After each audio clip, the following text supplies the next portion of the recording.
ni kwamba mwanaume kwanza anajua anatakiwa awe mmiliki.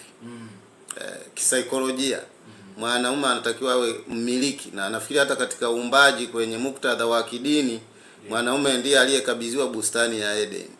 Kwa hiyo ni mmiliki, ni mtu ambaye anatakiwa amiliki, na status ya kumiliki ndiyo inayokuja kumfanya sasa awe proud mbele ya mwanamke.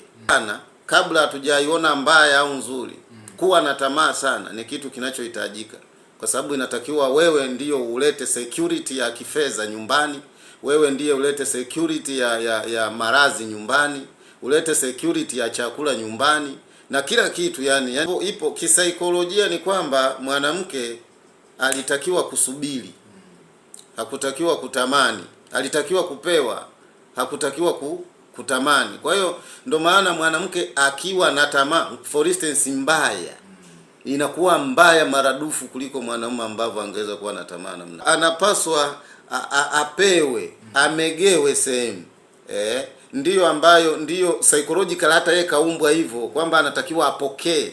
Sasa mtu anayetakiwa kupokea hatakiwi kuwa na tamaa. Sometimes hawezi kupewa, inatakiwa awe mvumilivu, asubiri. Kama akipo asubiri, kama kipo anapewa. Hata kama kipo akiambiwa sikupi, ariziki, asinungunike.